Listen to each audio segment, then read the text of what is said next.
Magandang umaga sa lahat. Ngayong umaga ay babasahin po natin ang ika-22 kabanata ng Exodo at magbabahagi ng salita ay si Pastor Joash. Ang huling kabanata ay tungkol po sa mga tuntunin ng Diyos.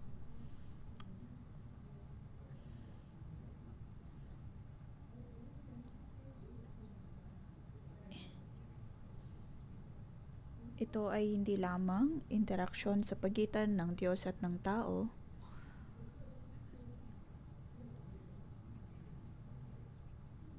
bagkus ay pagpapakita din ng tipan sa pagitan nila.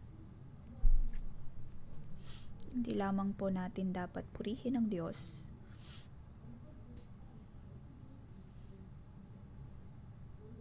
kung naroon din ang pagpapahalaga sa atin pong ugnayan sa ibang tao.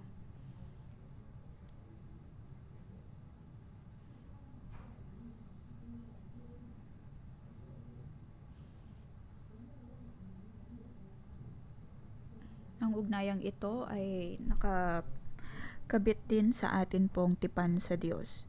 Tayo muna ay magkakaroon ng maayos na ugnayan sa Diyos, pagkatapos magkakaroon din po tayo ng maayos na ugnayan sa ibang tao. Ipinapakita ng kabanatang kasalukuyan nating babasahin ang koneksyon ng maayos na ugnayan sa Diyos at ugnayan sa tao.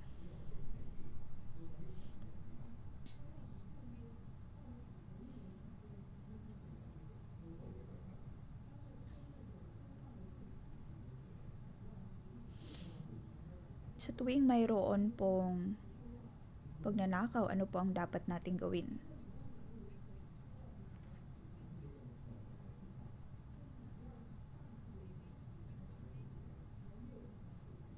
Kung ikaw ay dahilan ng pagkawala ng isang bagay, ano ang gagawin mo?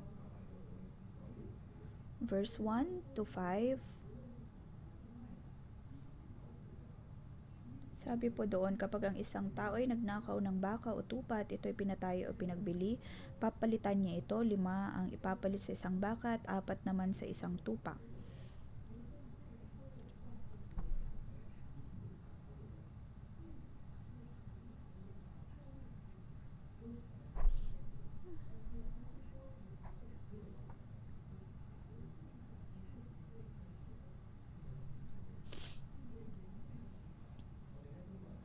Makikita po natin dito ang labis na pagpaparusa.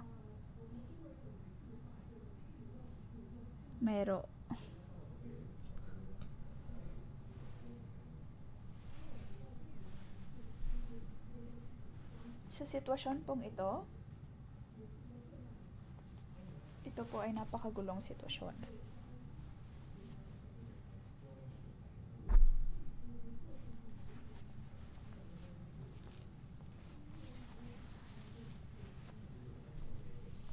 Makikita po natin ang pagtinding ni Moses bilang isang leader.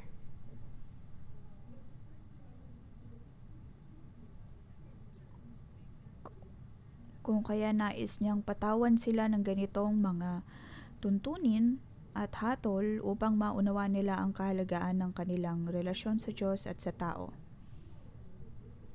Kanyang pinapakita na ang pagnanakaw ay isang seryosong issue.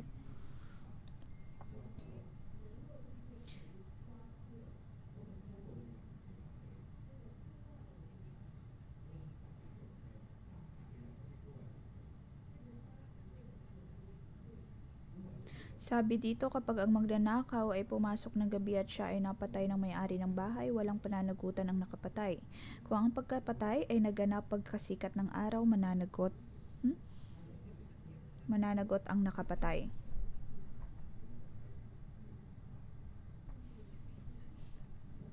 Ibig sabihin po nito na kung mayroon ng araw, pagkatapos ang isang tao ay napatay, iyon po ay hahatulan na bilang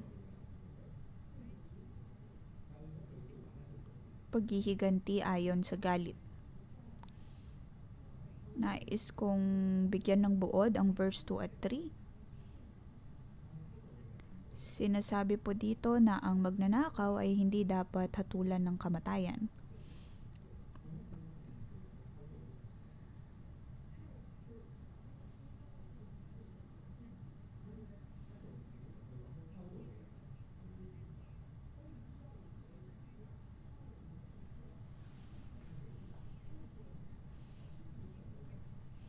Dito sinasabi po na ang magnanakaw ay dapat na magsisi at pagbayaran din ito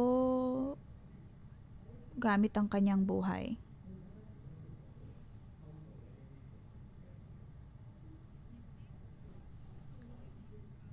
Sa verse 4 to 5, hindi lamang po ito tungkol sa magnanakaw o pagnanakaw. Iyon din po ay sinasabi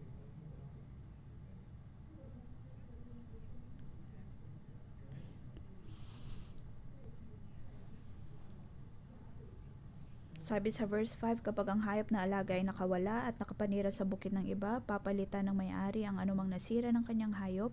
Ang ibabayad niya ay ang pinakamainam na ani ng kanyang bukirin. Sa mata ng Diyos, ito din po ay uri ng pagnanakaw.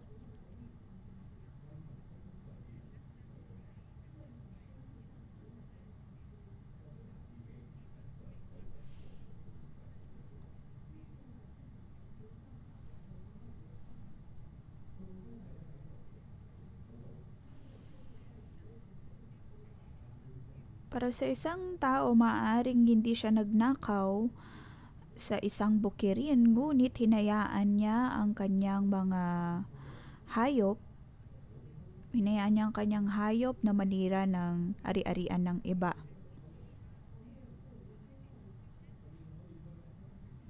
Maaaring may mga ganito pong pagdadahilan.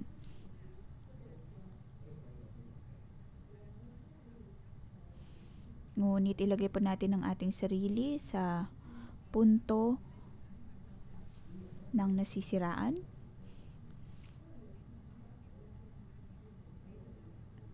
Hindi madali na sabihin sa iba na akuin ang kanilang responsibilidad dahil madalas ay isinisisi natin ito sa iba.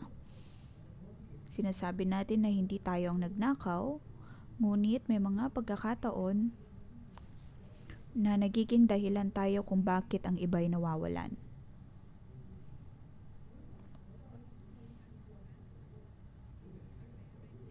Halimbawa, nais nating tumanggap ng benepisyo ngunit wala tayong gustong gawin.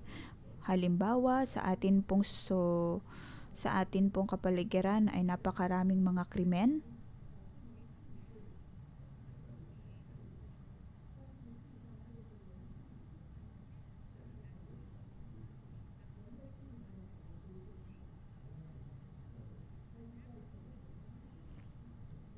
Ayon sa salita ng Diyos,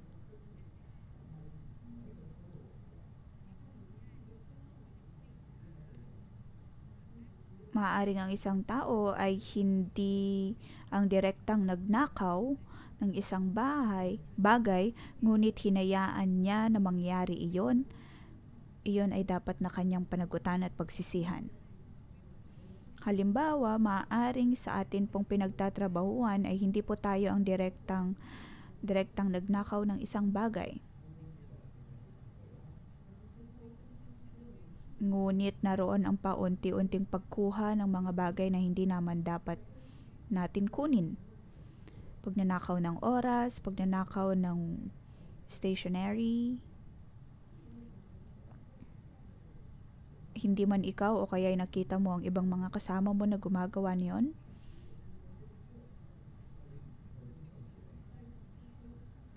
Maaaring napansin mo ang iyong mga katrabaho na ginagawa yon, ngunit wala kang ginawa upang pigilan iyon. Iyon din po ay tila pagnanakaw sa Diyos.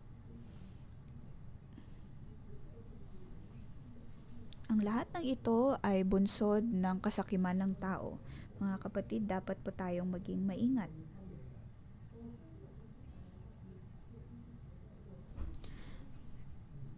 Naaral na po natin sa 10 utos ng Diyos na hindi po dapat tayo magnakaw. At tinuturo nito na dapat po tayo maging maingat sa atin pong mga puso. Siya sa atin po natin kung tayo po ba ay mayroong kasakiman sa ating puso.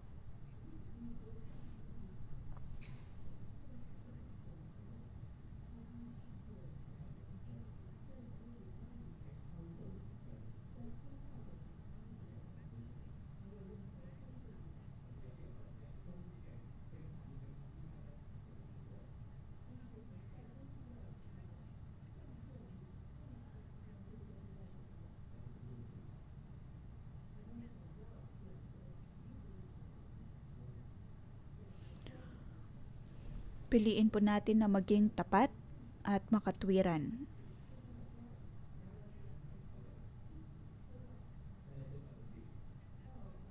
Maliban sa pagnanakaw, sabi din po sa verse 6 to 16, iyon naman ay labas na higit pa sa pagnanakaw, dapat po tayong maging responsible.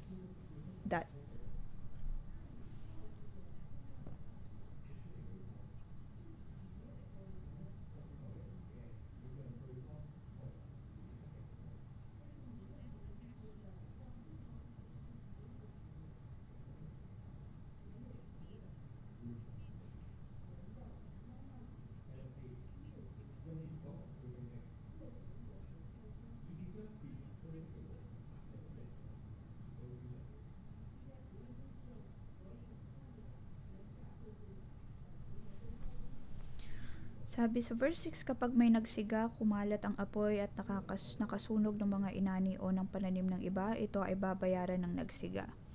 Maaring hindi po ito ginawa ng intentional.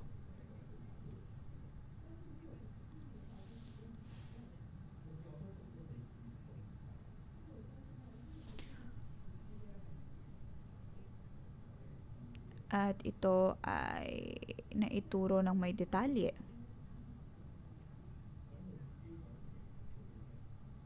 Makikita po natin ang napaka-detalyadong paliwanag tungkol po dito dahil maaaring madalas itong mangyari sa mga Israelita.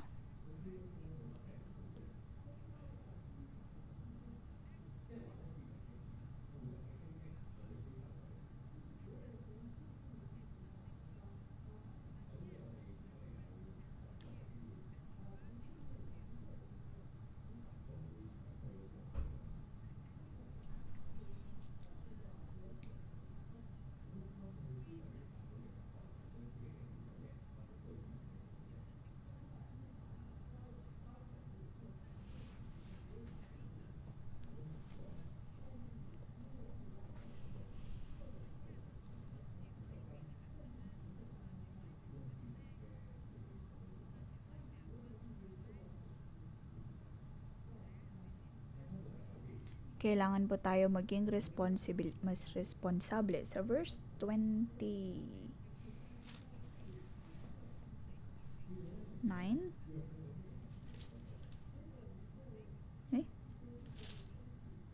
Verse 9, anumang usapin tungkol sa pag-aangkin ng nawawalang asno, baka, tupa, damit o anumang bagay ay dadalhin sa harapan ng Diyos.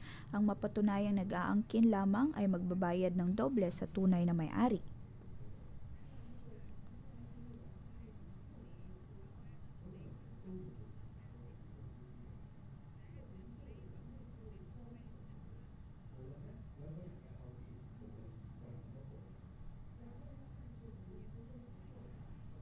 Sa lahat po ng mga sitwasyon at pagkakataon,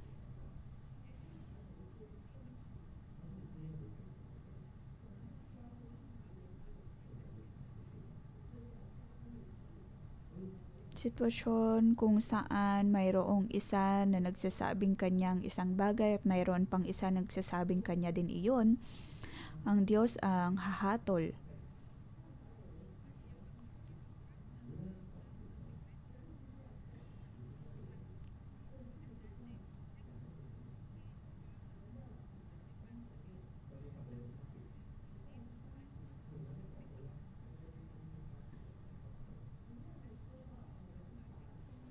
At sa verse 13 hanggang 14, Iyon naman po ay tungkol sa mga hayop na ipinaalaga sa iba. Ang mga hayop na ito ay hindi ninakaw ngunit maaaring namatay o kaya'y pinatay. Sabi sa verse 11, ang nag-aalaga ay manunumpa sa harapan ni Yahweh upang patunayan na wala siyang kinalaman sa pangyayari. Ito ay dapat paniwalaan ng may-ari at wala ng pananagutan ang tagapag-alaga.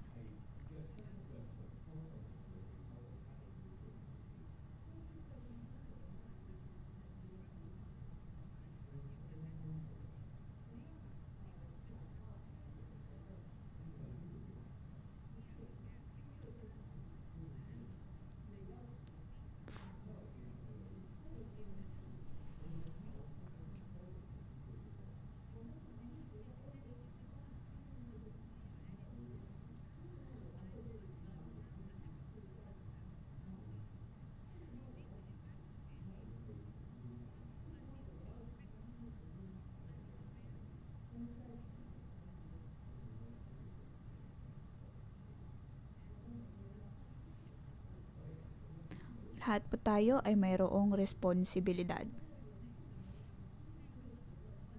May mga pagkakataon na lagi nating idinadahilan na tayo ang hiningan ng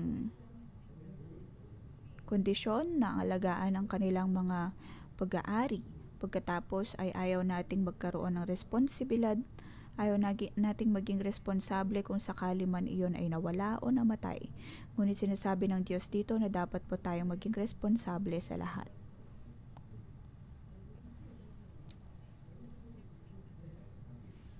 Hindi lamang po natin dapat ito inaasa sa iba.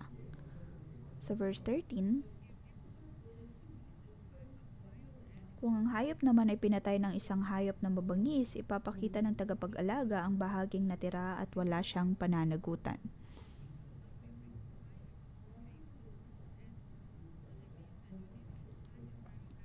Kailangan po nating gawin ang ating makakaya upang magkaroon ng ebidensya na ang mga iyon o kaya ang mga bangis na hayop ang naging dahilan ng pagkamatay ng iyong inaalagaan.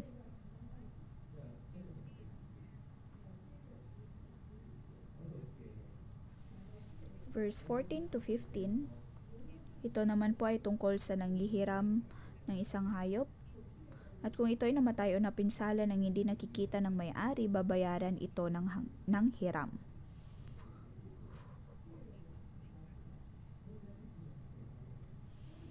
Ibig sabihin, kahit na ikaw ay nanghiram lamang ng isang bagay,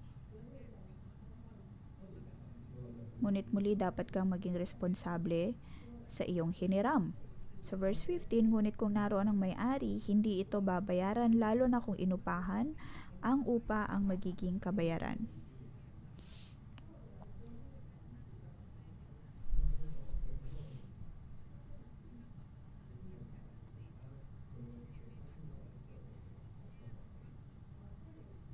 Sa sitwasyong iyon, maging ang may-ari ay may responsibilidad.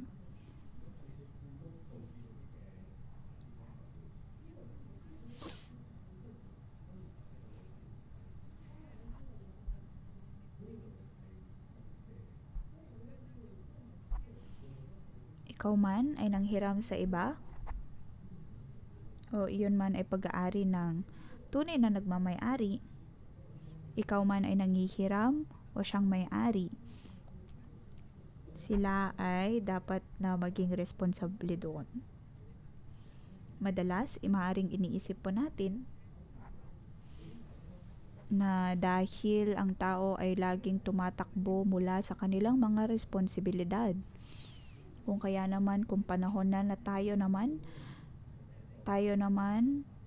ang nasa kagipitan ay ayaw nating maging responsable.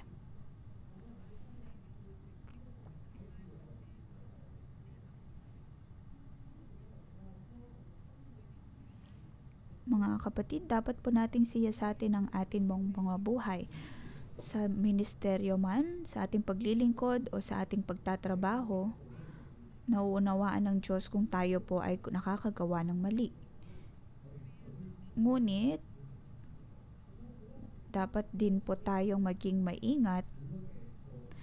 maingat sa kahihinatnan ng bawat nating ginagawa. Hindi maaaring laging isisi lahat sa Diyos.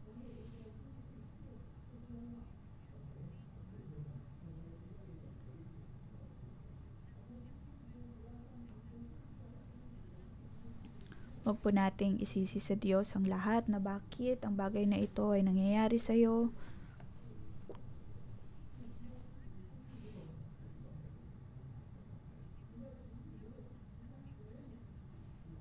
Kung ang isang komunidad ay responsable, ibig sabihin iyon po ay makadiyos na komunidad. At iyon ay nasa pangangalaga ng Diyos.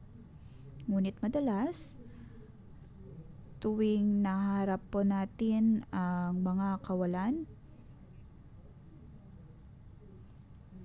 naghahanap po tayo ng sisisihin. So verse 16 hanggang 17. Muli ito ay tungkol po sa pag-ako ng responsibilidad. Kapag ang isang dalagang hindi pa nakatakdang ikasal ay inakit at sinipingan ng isang lalaki, siya ay pakakasalan ng lalaking iyon at bibigyan ng kaukulang dote.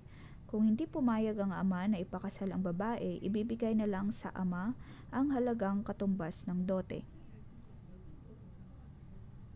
Dito tungkol po ito sa kultura ng mga nasa Arabikong bansa.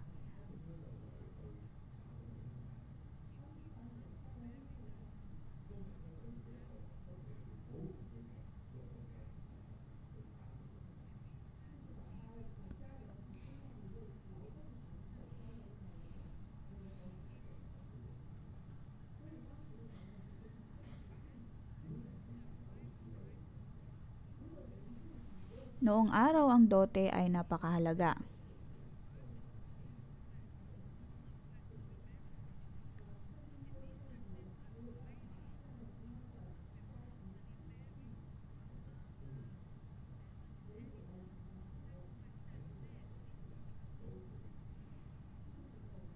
Kailangang maging responsable ng kalalakihan. Pinapakita lamang po nito na hindi po dapat natin binabaliwala ang ating mga responsibilidad na ipinapaako ng Diyos.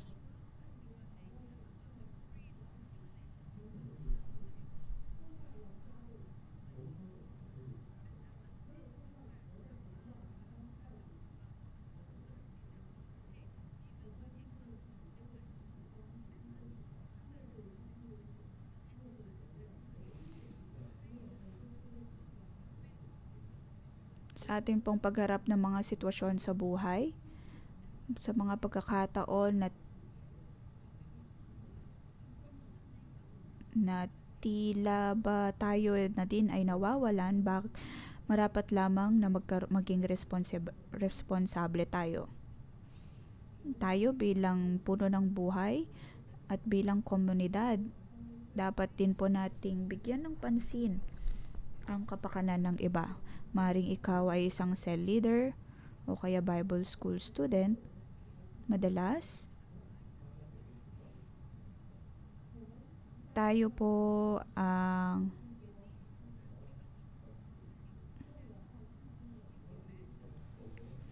ang ginagamit ng Diyos upang maging responsable.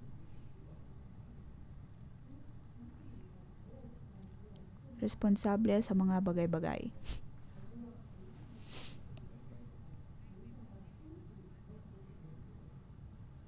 Maaring may mga pagkakataon na kailangan po nating isakripisyo ang ating sarili, ang ating pag-ibig, ang ating mga kagamitan, at kung ano man ang mayroon tayo. Ngunit ako ay nagpapasalamat. Nagpapasalamat sa mga taong handang gawin ito.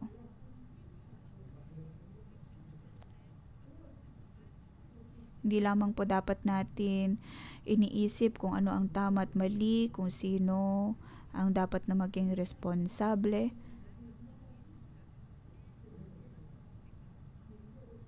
Lahat po tayo ay dapat na may responsibilidad.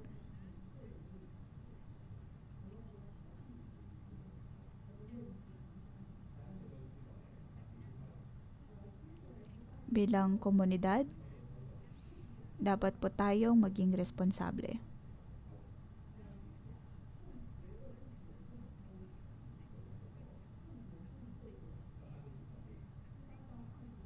Sa verse 18 to 20, ito po ay mas seryoso ng usapin. Ito po ay pagpupuri sa mga Diyos-Diyosan. Iyon po ay hindi ay daan tungo sa kamatayan.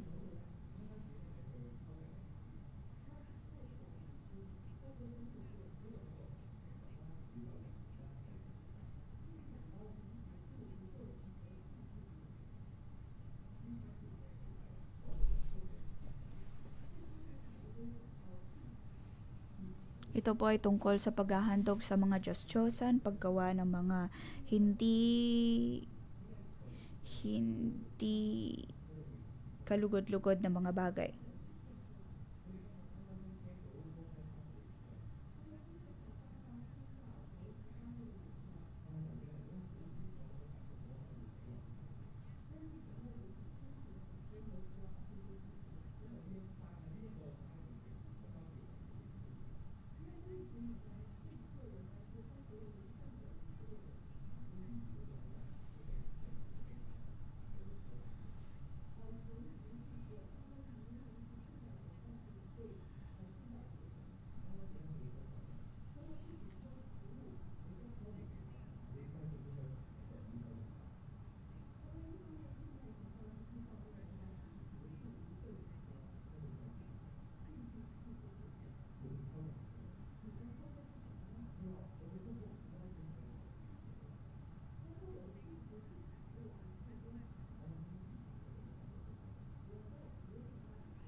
May mga pagkakataon na para po nating ninanakaw ang kaluwalhatian na dapat ay para sa Diyos.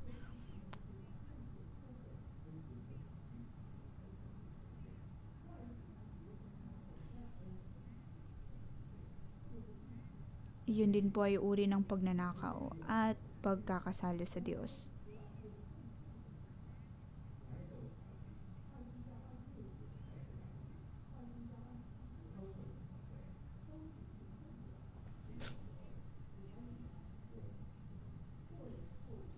Sa 21 to 27, tungkol po yon sa pagnanakaw ng ari-arian ng iba at ito ay maipapasa din hanggang sa susunod na henerasyon. Hindi lamang po ito tungkol sa simpleng pagnanakaw.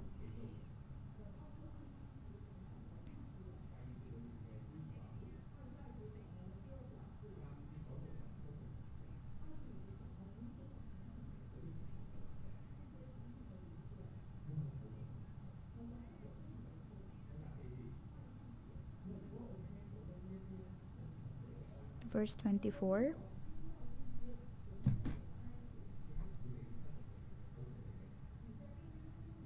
Maging din sa verse 23.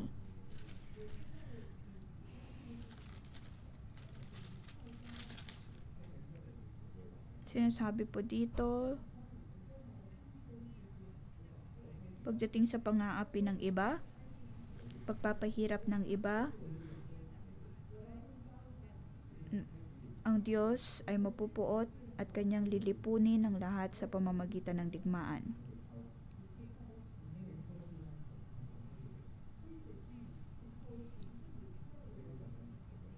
Ito ay dahil sa pagsasamantala ng mga taong mayroon ding mga pangangailangan. Hindi lamang sila magbabayad ng kanilang buhay, kundi maging din ang mga susunod na henerasyon ay mapapahirapan.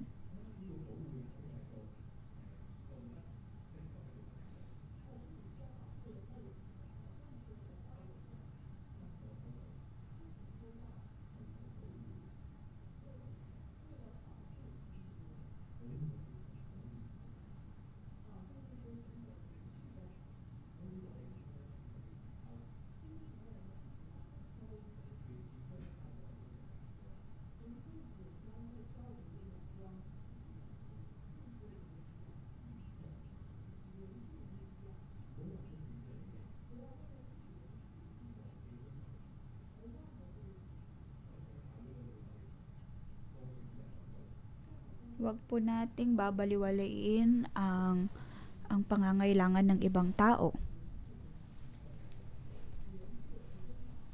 Dapat po tayong maging mahabagin sa iba dahil ang Diyos man din ay mahabagin po sa atin. Kung mapapansin po natin, mayroon po tayong gawain kung saan nabigyang diin ang pangangalaga sa mga taong nangangailangan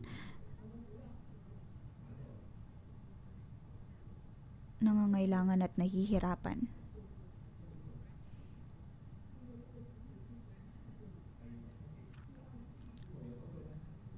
So verse 27,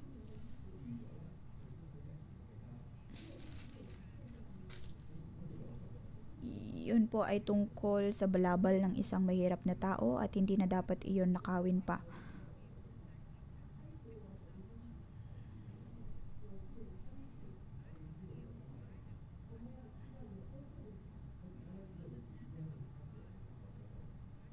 Ang ating Diyos ay Diyos na mahabagin at puno ng pag-ibig.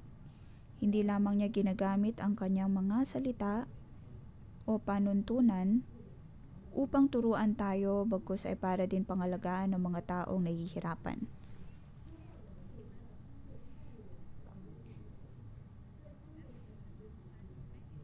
Kahit anumang desisyon na atin pong gagawin sa buhay, hindi lamang po natin dapat iniisip ang ating kapakanan,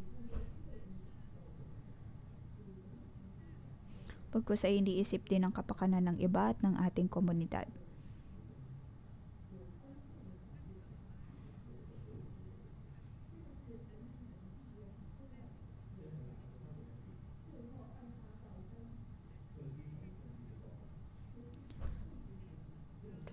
to 31.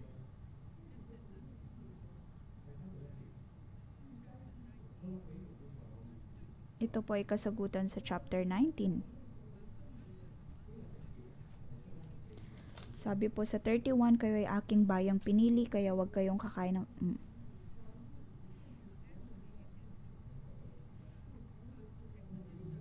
Ito ay katugunan ng Diyos sa 18, 19, 26. Tayo ay dapat na maging bansang banal. Sa verse 28, sabi doon, huwag lapastangan nin ang Diyos, ni mumurahin ng mga pinuno ng inyong bayan.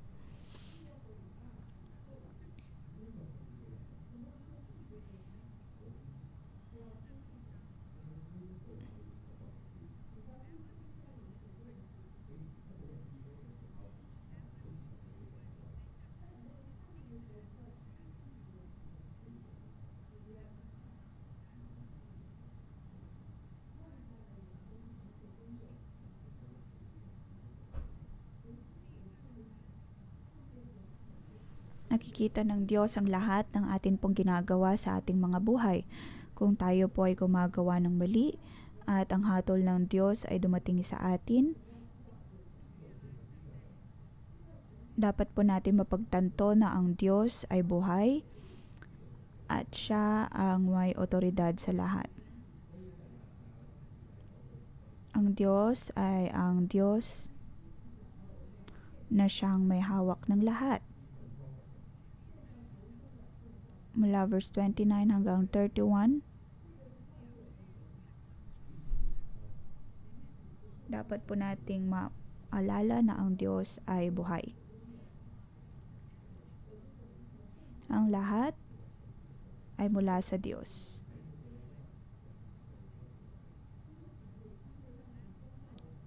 Kaya ang mga kapatid, naway magliwanag ang Diyos sa atin pong mga buhay at naway tanggalin niya ang bawat uri ng kasakiman sa atin pong mga buhay. At tanggalin maging ang ating pag-iisip na takasan ang bawat responsibilidad na mayroon tayo.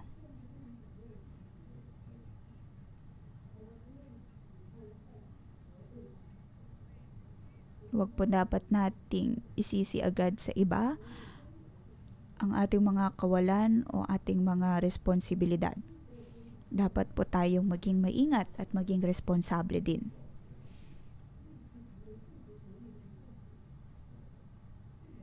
maging bayang banal, at laging ilagay ang ating pagtitiwala sa Diyos.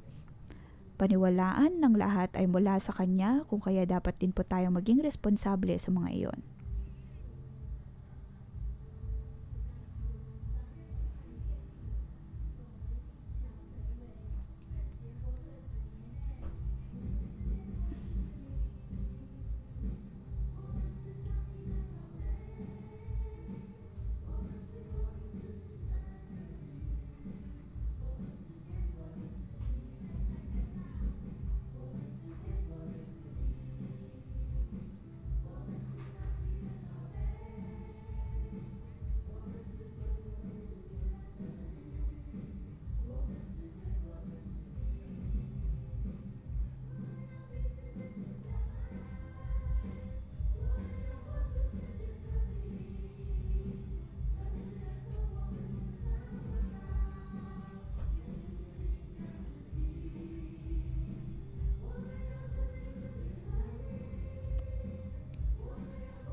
Panginoon, pinupuri ka namin.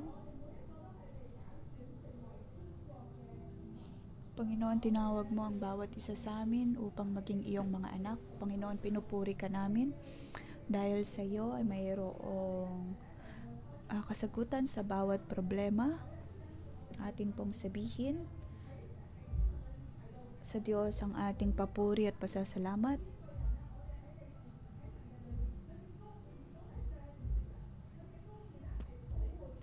Ang katuwiran ng Diyos ay nakikipapakita po sa atin pong mga buhay.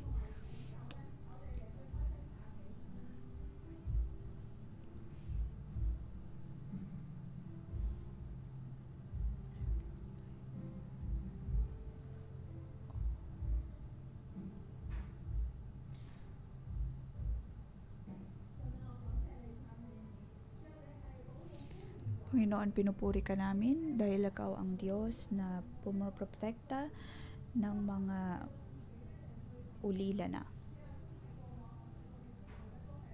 Panginoon, salamat dahil sa aking buhay, ako man din ay isang ulila, ngunit ako ay nagpapasalamat sa iyo.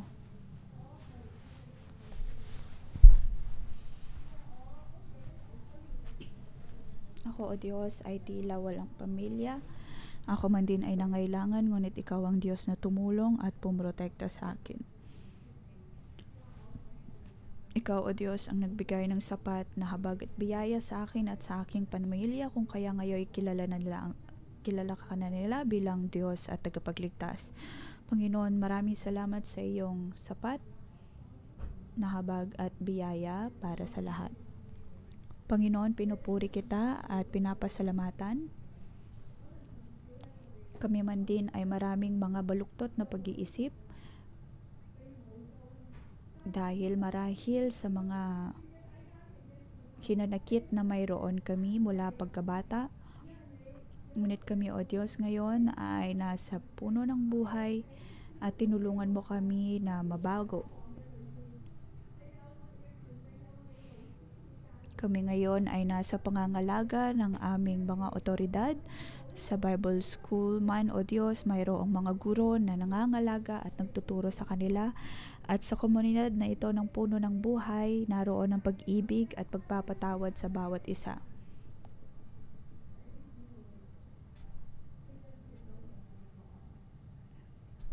Ngayon lamang ay ibinahagi po ni Pastor Joash ng ating mga puso ay dapat nating siyasatin kung tayo po ba'y may kasakiman. Ang atin pong puso ay mapagnilang. Maaaring hindi po natin mapansin kung gaano po ito kalala sa panlilinlang. Maaaring sa ating mga trabaho ay lagi nating sinasabi maliit lamang naman ang bagay na kinukuha natin o kaya ang oras na ninanakaw natin.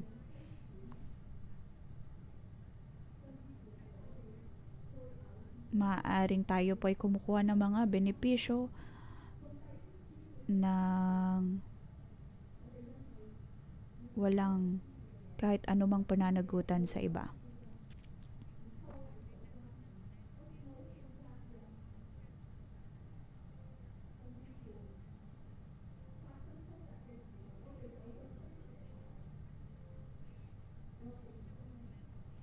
Maaaring pagdating sa mga problema ay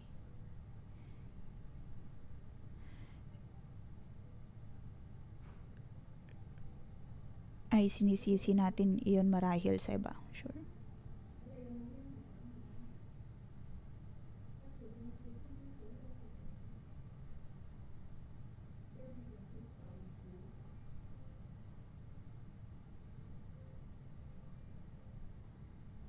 O kaya tayo po bang nagiging dahilan kung bakit may ibang nagdurusa? Hayaan natin ang Diyos na magliwanag sa atin pong mga buhay ngayon.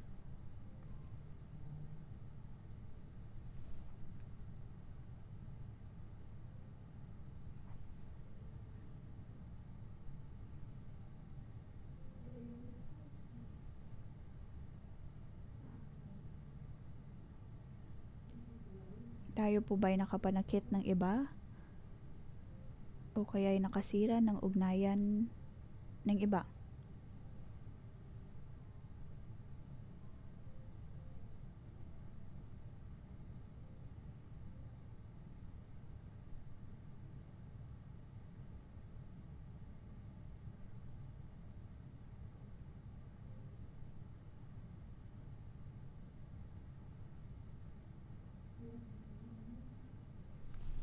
Panginoon, sa pagkakataong ito,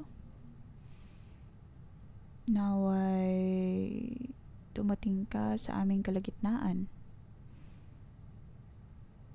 upang amin pong masiyasat ang aming mga puso. Maaring noong nakaraan sa amin pong mga pagbabata,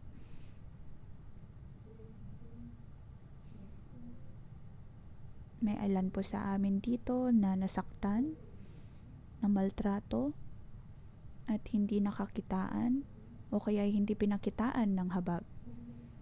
Kung kaya sa kanilang paglaki at pagdating din sa relasyon na mayroon sila sa iba, madalas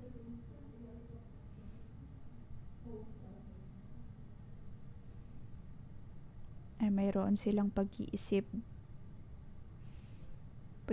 na sila'y mahirap o kaya'y mababa din ang pagtingin sa iba. O kaya'y ayaw ng responsibilidad, inaayawan ang responsibilidad dahil sa takot.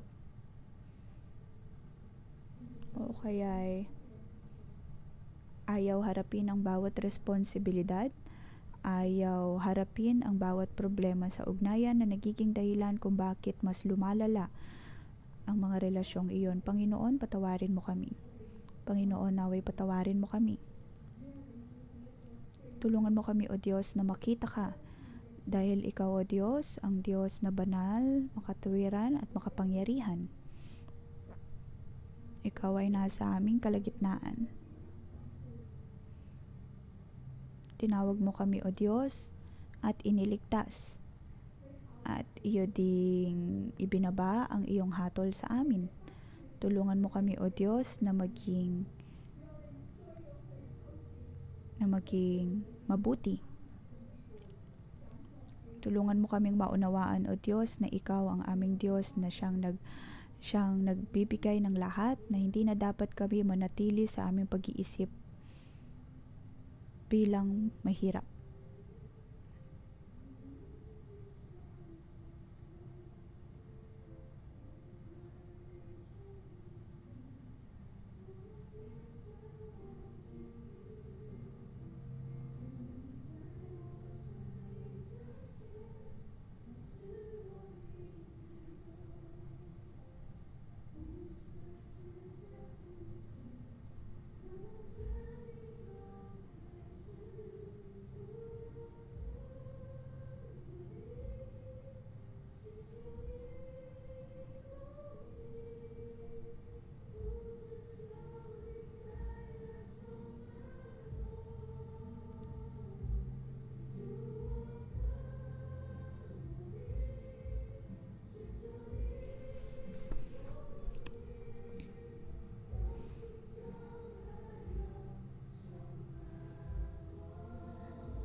Tayo po ay tumayo.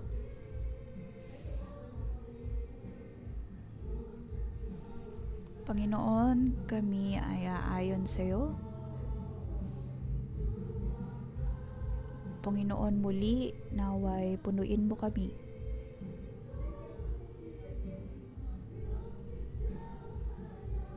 Panginoon, ang iyong katuwiran at ang iyong habag ang siyang pumuno sa amin.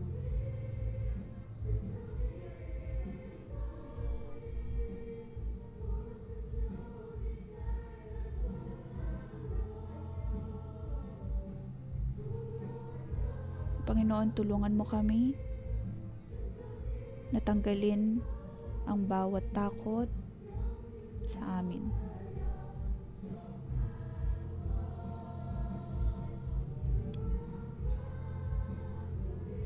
Panginoon, nais ka namin sa amin pong mga buhay.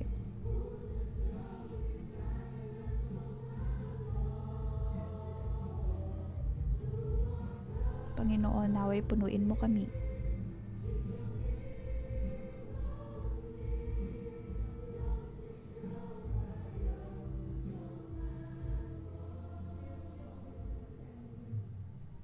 Panginoon, kami nagpapasalamat sa iyo. Salamat sa iyong pagliliwanag sa aming buhay. Totoo, O Diyos, na sa amin pong mga buhay, maaaring dahil sa aming nakaraang karanasan kung kaya kami ay may mga baluktot na pag-iisip at hindi kami makapagpakita ng habag sa iba, hindi kami responsable. Ngunit muli, O Diyos, ay ibinigbigay po namin ang aming buhay sa iyo.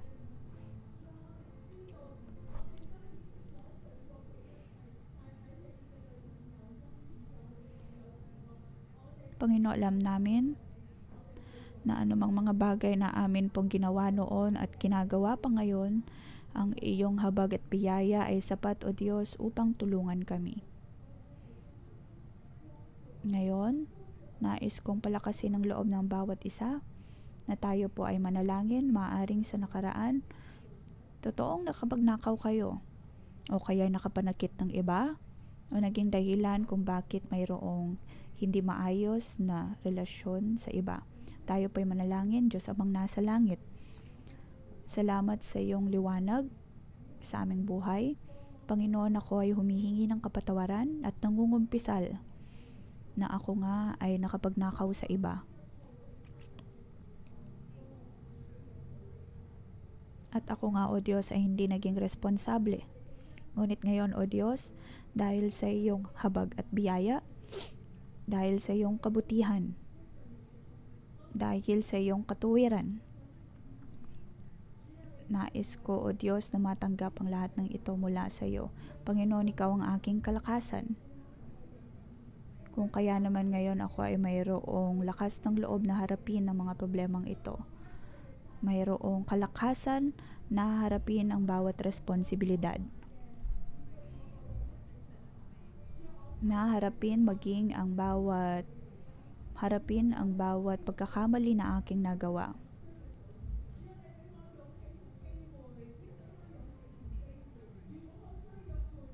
Panginoon, bigyan mo ako ng kalakasan.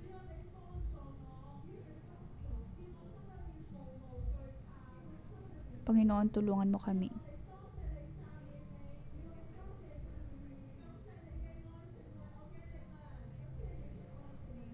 Panginoon, salamat sa iyong pag-ibig na siyang aking nagiging kalakasan. Sa ngalan ni Jesus, Amen.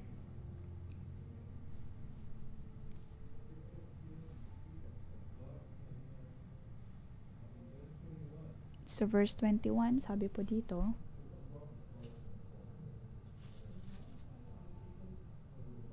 huwag aapihin ng mga dayuhan, alalahanin niyong naging dayuhan din kayo sa Ehipto. Verse 22, huwag din ninyong aapihin ang mga balo at ang mga ulila.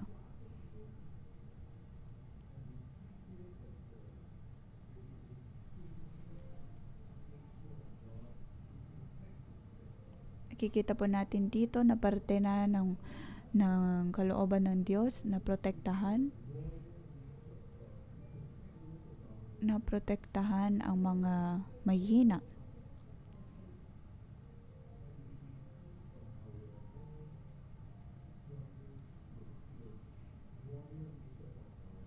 Ito po ang dakilang katangian ng Diyos. Kailan lamang nadinig po natin na tayo ay mandirigmang pari na itinatag ng Diyos. Ito pang pagkakatawag natin. At dapat po nating ipanalangin maging ang mga taong ito. Nais po nating ipanalangin ang mga balo, ang mga ulila, ang mga banyaga.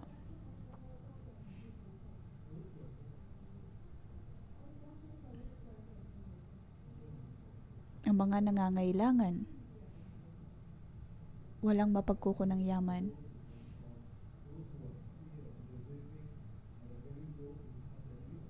Panginoon, amin pong ipinapanalangin ang mga taong nahihirapan, mayroong mababang pagkukunan ng yaman,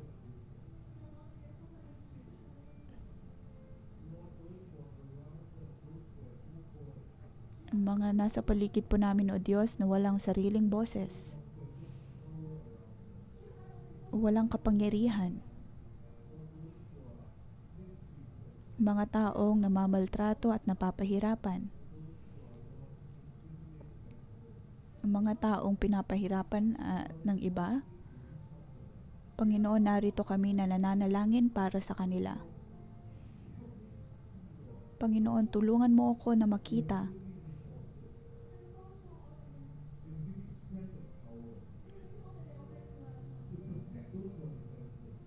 na protektahan ang mga taong hindi kayang protektahan ng kanilang sarili. Panginoon, ipakita mo ang iyong pag-ibig sa kanila, ang iyong proteksyon sa mga taong nangangailangan at napakaliit.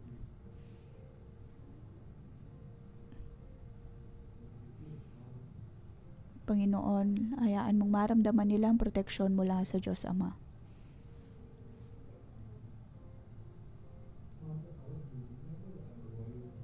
Panginoon, nais kong maalala na ako ay iyong tinawag bilang maharlikang pari.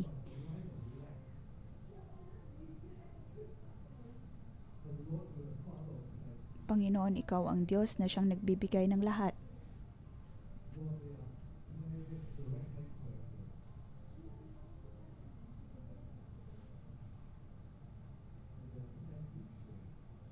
Panginoon, hayaan mo makita namin na napakaraming mga bagay na maaaring maibahagi. Tulungan mo kaming maging mabuti.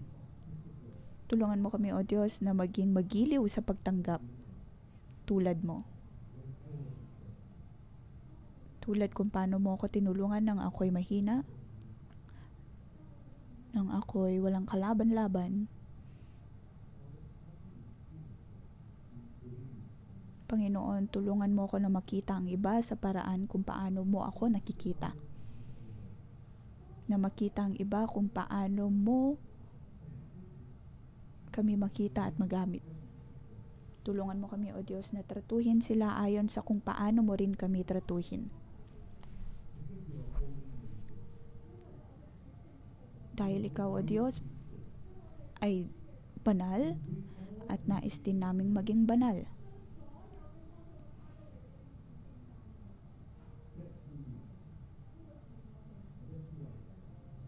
Panginoon, ito ang pagkakatawag na mayroon ka para sa akin. Sa ngalan ni Jesus, maraming salamat. Amen.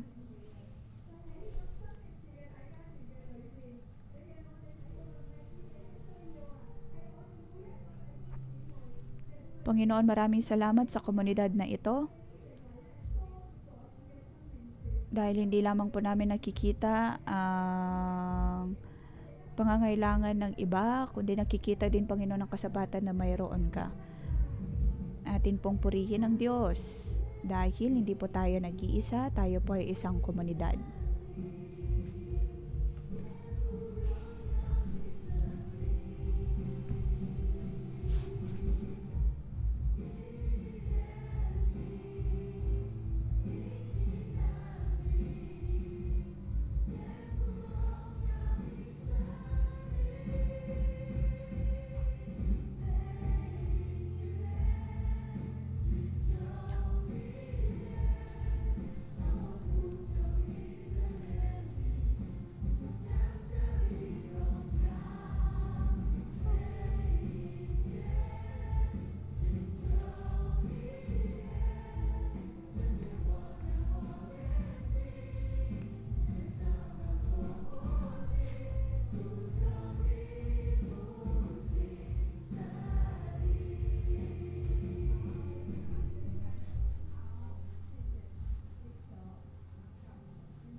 Dahil tayo po ay mayroong ugnayan sa isa't isa, ngayon para sa atin pong mga coworkers, pumunta po kayo sa hindi ninyo kakilala at kayo po ay makipaghawak kamay sa kanila. Para sa mga Bible School student, pumunta din po kayo sa hindi ninyo kakilala.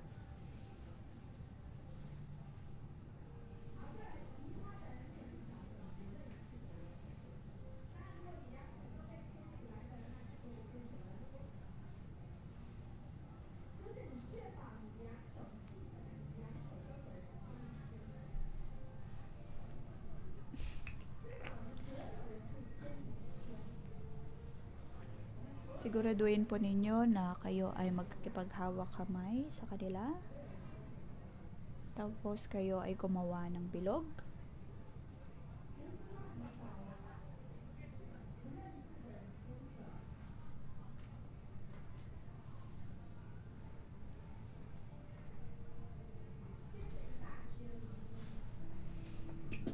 Maaari po tayong gumawa ng malaking bilog.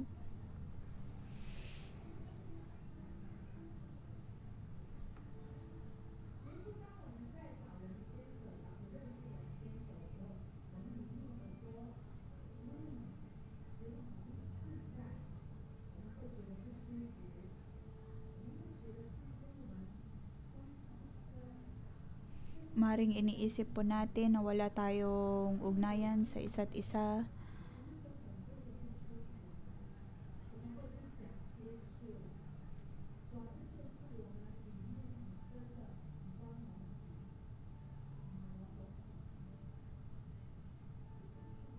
Maring iniisip po natin na wala po dapat tayong kinalaman sa iba.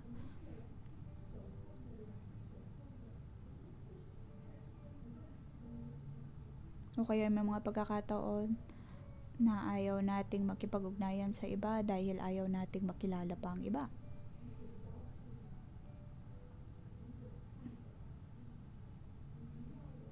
Binigyan po tayo ng Diyos ng mga panuntunan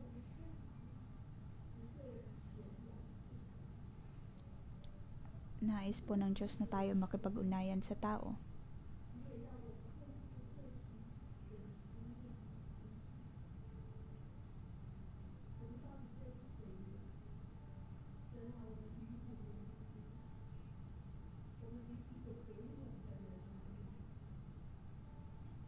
Panginoon, nais namin makipag-ugnayan sa mga taong ibinigay niyo po sa amin. Kami po ay mayroong responsibilidad. Hindi po dapat kami manghusga.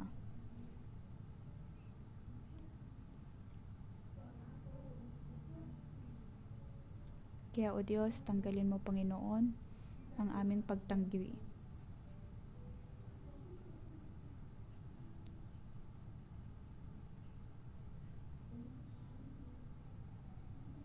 Panginoon, ngayon, aming sinasabi na kami ay kabilang sa iyo, kami ay tumitingala sa iyo.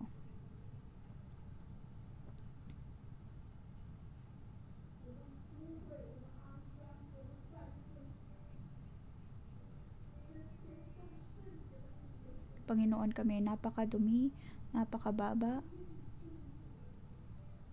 Ngunit ikaw pa rin, O Diyos, ang naroon upang magpakita ng kabaitan, kabutihan sa amin. Sinusuportahan mo pa rin kami. At tinawag pa kami upang iyong maging maharlikang pari.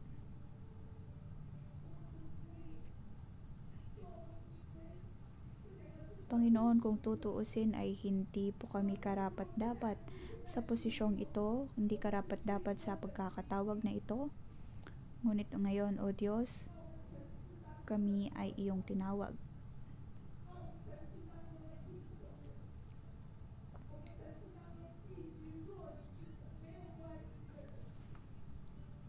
Dati, O Diyos, kami ay napakababa at walang sariling mga ama nang wala ka sa aming mga buhay.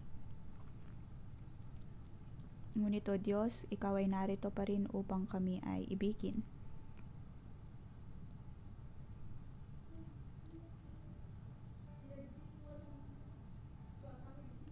Panginoon, ipakita mo ang iyong habag at biyaya sa amin. Sa amin pong pakikipagkamay, sa hindi namin kakilala, naway punuin mo kami ng iyong pag-ibig.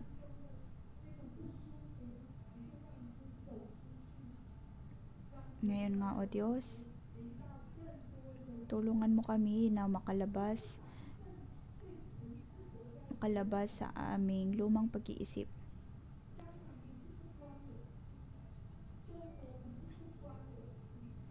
Hindi po naman dapat sabihin na ang Hong Kong ay walang kinalaman sa amin, ang China ay walang kinalaman sa amin, at hindi rin sabihin na maging ang mga banyaga, ang kanilang mga bansa ay walang kinalaman sa amin.